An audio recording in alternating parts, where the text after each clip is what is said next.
following program is a production of Hōʻike Kauaʻi Community Media. The Hōʻike Weekly has been made possible in part by the Rice Street Business Association, the Kauaʻi Island Utility Cooperative, and Violi Properties.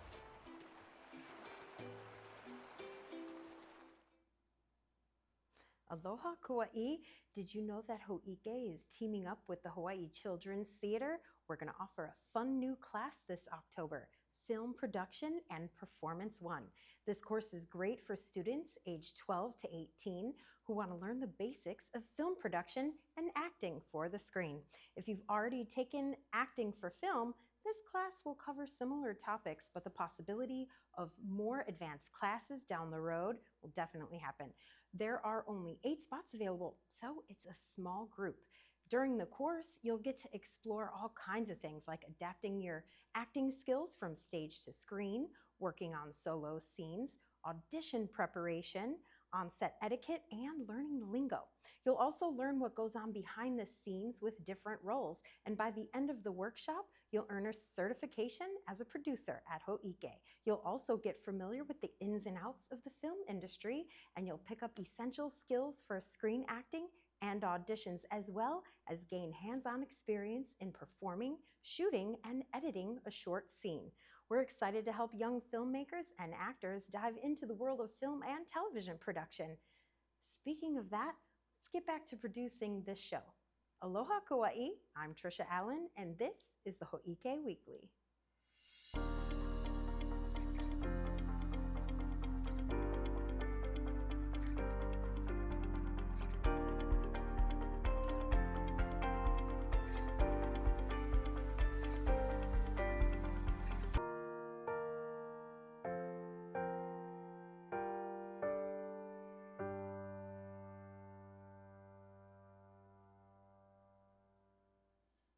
All right, Kauaʻi, it's Newsflash time.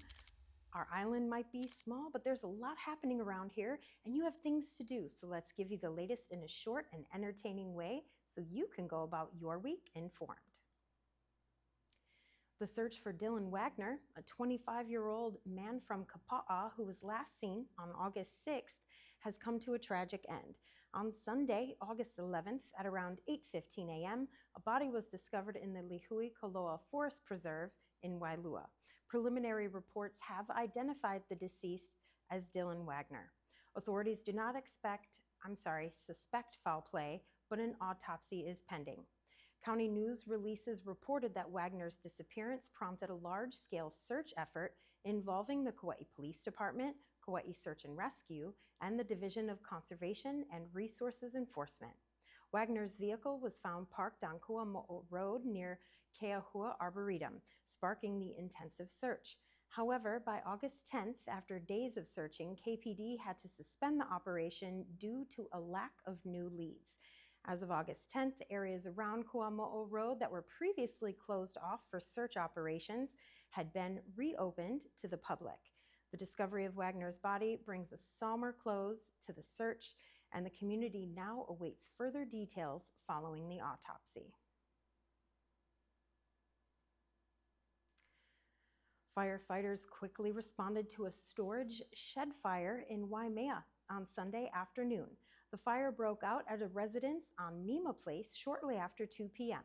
Fortunately, no injuries were reported. When firefighters from Waimea and Hanapepe arrived, they found a 10-foot by 20-foot shed separate from the main house with smoke pouring out of the windows. Before their arrival, bystanders acted quickly and had already used a fire extinguisher and garden hose to slow the spread of the fire. Firefighters took over later and used tank water to knock down the flames through the windows before entering the shed to fully extinguish the fire and hot spots. The Kauaʻi Fire Prevention Bureau estimated the damage to the shed and its contents at around $22,500. The fire was deemed accidental, caused by an equipment malfunction. The scene was cleared around approximately 3:30 p.m. This time of year is very dangerous, and the Kauaʻi Fire Department is urging the community to stay vigilant as fire weather watches and red flag warnings are expected to increase in August and September. These warning signal conditions that heighten wildfire risks, such as warm temperatures, low humidity, and strong winds. To help prevent wildfires, KFD Fire Prevention Bureau advises residents to remove dead vegetation and flammable materials near their homes, keep lawns hydrated and trimmed, and have an escape route ready. The community is also encouraged to report any signs of fire immediately. The department would also like to remind everyone to stay informed through local media and government channels like Hōʻike. More information on emergency preparedness can be found on the Kauaʻi Emergency Management Agency's website, kauaʻi.gov/KEMA. The Koʻolau fires last month are believed to have been intentionally set, and investigations are ongoing, so anyone with information is urged to contact Lieutenant Nagahisa at 808-241-1705 or Crime Stoppers Kauaʻi by calling 808-246-8300. You can also go to their website, crimestopperskauaʻi.org, with the possibility of a cash reward for tips leading to an arrest. By now, you may have heard that the Kealahele Makalai bike trail on Kauaʻi's east side, otherwise known as more simply the Kapa'a Bike Trail, has garnered national attention and beat out two other much longer trails for the honor of the Rails to Trails Hall of Fame 2024 inductee. But what you may be wondering is, what does that mean for Kauaʻi exactly? Well, I met with the executive director of KauaʻiPath.org, Mr. Tommy Noyes, to find that out. Take a look.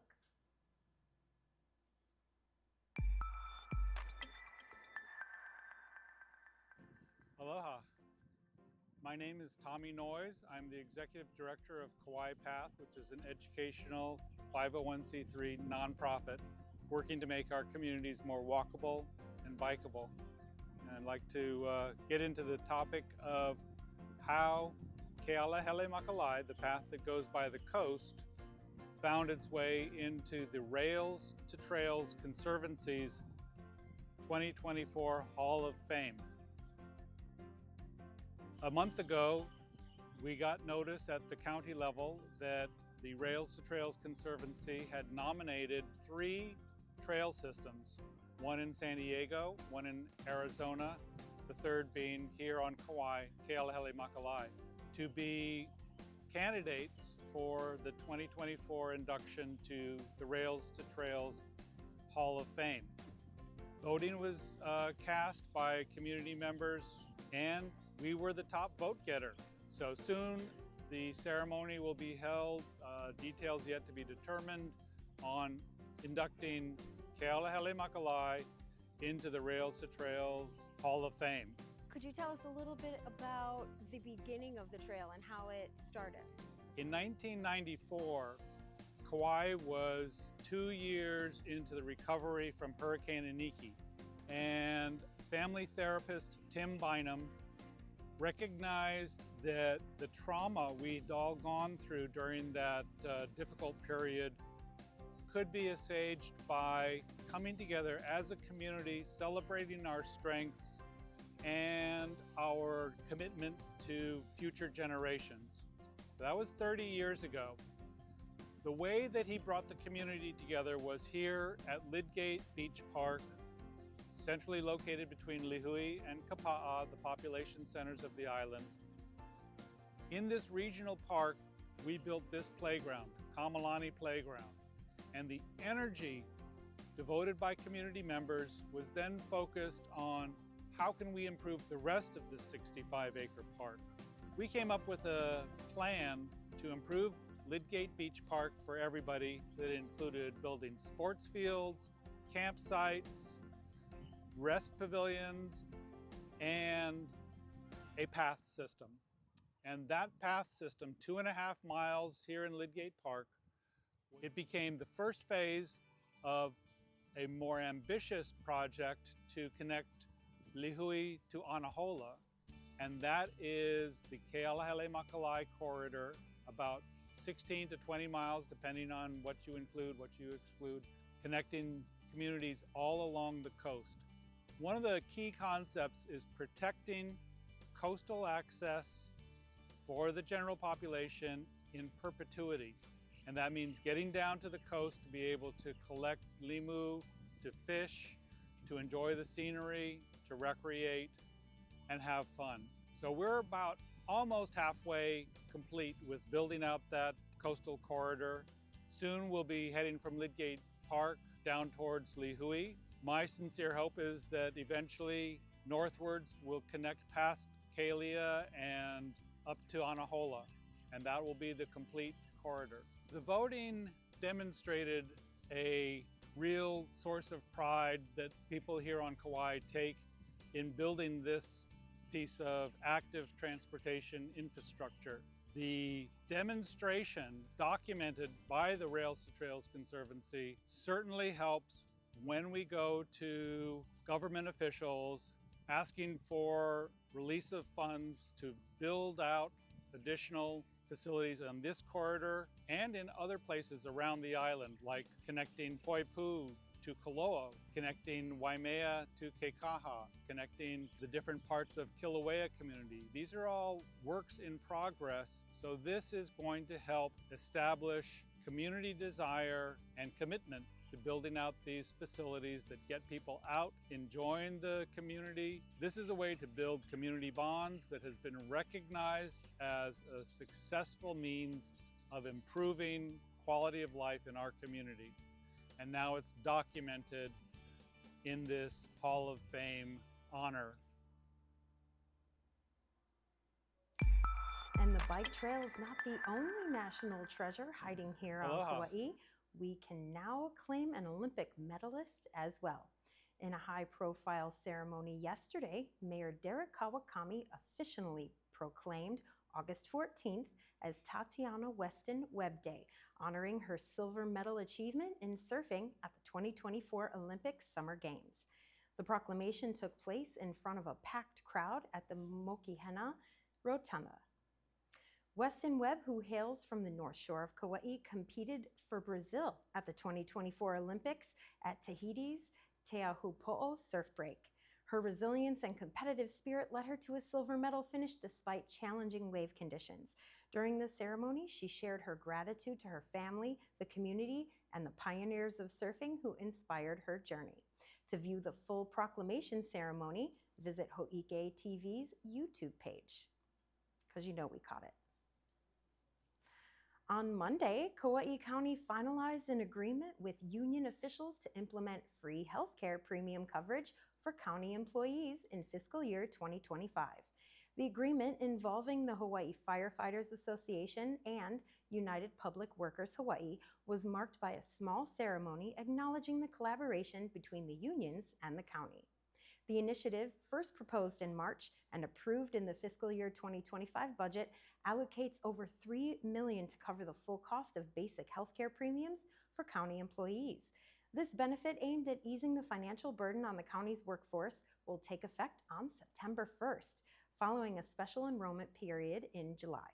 The collaboration with labor unions played a crucial role in bringing this benefit to fruition, reflecting a shared commitment to supporting Kauaʻi's workers. Over the weekend, voters narrowed the field of 17 Kauaʻi County Council candidates down to 14, and those 14 will move on to the general election. With nearly all primary election ballots counted on Sunday, Kauaʻi voters largely supported incumbent council members. They dominated the top 6 spots. Leading the pack was former Mayor Bernard Carvalho, who garnered 7.4% of the votes. He was followed by longtime council chair Mel Raposo with 7.2%.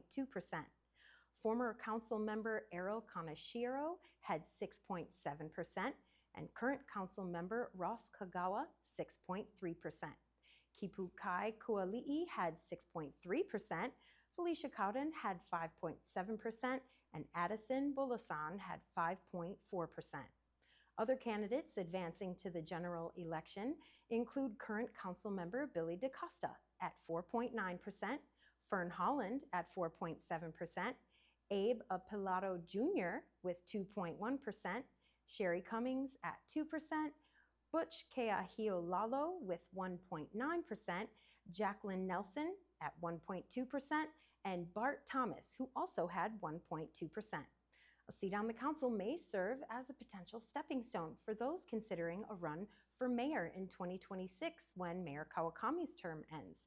Carvalho, who served as mayor from 2008 to 2018, and Council Chair Mel Raposo, the current council chair, are both considered likely contenders in the upcoming mayoral race.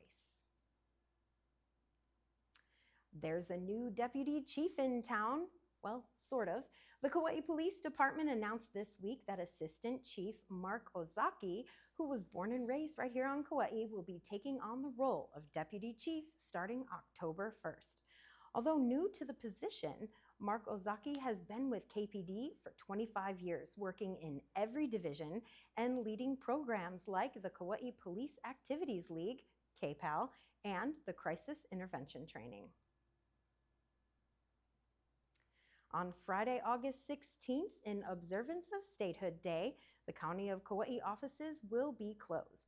The closures also extend to several other facilities, including all the neighborhood centers, Puhi Metals Recycling Center, Reynolds Recycling High Five Redemption Center in Lihui, the Kekaha Landfill, all refuse transfer stations, and the Waimea and Kapa'a swimming pools. Residential refuse pickup will continue as scheduled without any changes. Kauaʻi Community Recycling Services, High Five Redemption Centers in Kapa'a and Kilauea will remain open. Additionally, the Kauaʻi bus will operate on its regular schedule during the holiday. Regular business hours for county offices and services will resume on Monday, August 19th, and the Hōʻike studio will also be closed in observance of Statehood Day.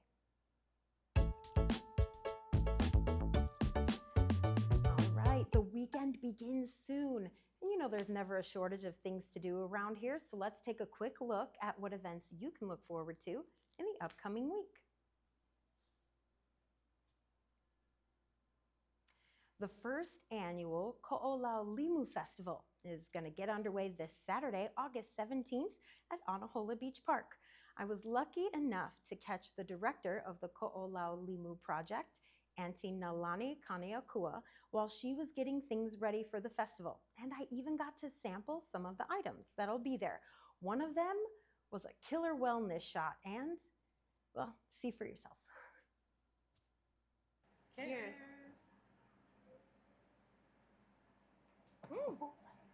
Ooh, It's actually really good. it is. You sure? It's really good. Oh, it's delicious. You gonna be okay? I'm Do perfect. I need to burp I you? feel really good now. Perfect. You need water?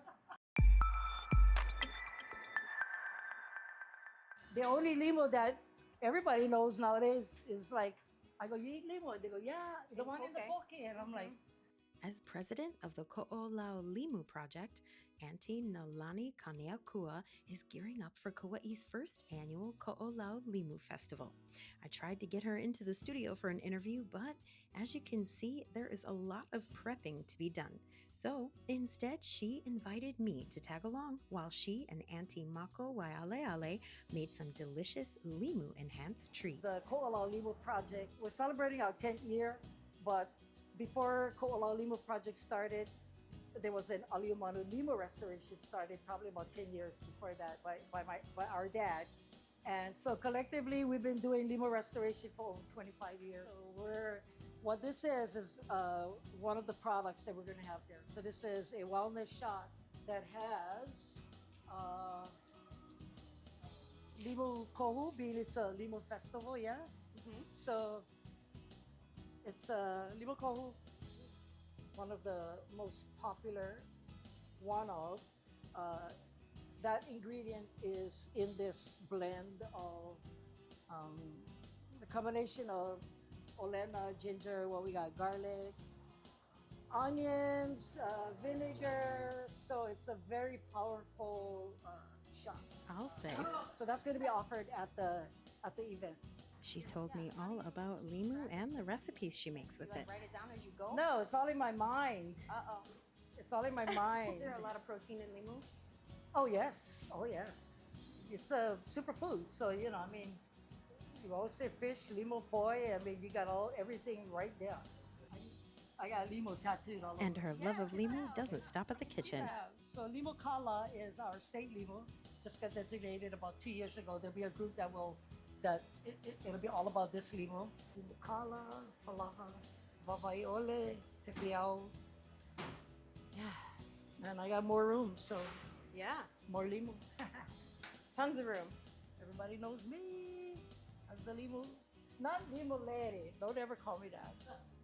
It sounds like the cat lady or something, right? Cooking and eating healthy is one of Auntie Nolani's passions, and you pair that with her creativity, she comes up with amazing So dishes. the pulp doesn't go to waste. So when I was doing this, and I was thinking, well, what do I do with the pulp? I mean, it's all the fiber and all the good stuff. So it kind of reminded me when I tasted it of like horseradish. Okay. We're gonna get you submerged into all of this. Oh. So you can experience. Just eat it straight? Yeah. So it kind of reminded me of horseradish. Sort of, kind of. Yeah, like a gingery horseradish. Yeah. So I was thinking, what can I do with it? And because, again, being creative is one of my strong points, I said, hey, I bet this will make a great cocktail sauce, right? Oh my God. So I added ketchup, organic, of course, course. organic as much as I can do. Go ahead. And some sweet Thai chili, and I added a tablespoon of that pulp in there. So yeah. Your face. It's tells so it all. So You just want to go buy a thing of shrimp from Costco. I do. I was hoping you had some. we try to preserve by teaching best practices, by teaching when to pick, when to recognize the stages of limu, so you don't pick it. When it's releasing eggs. The limu kohu has 3 stages in their life.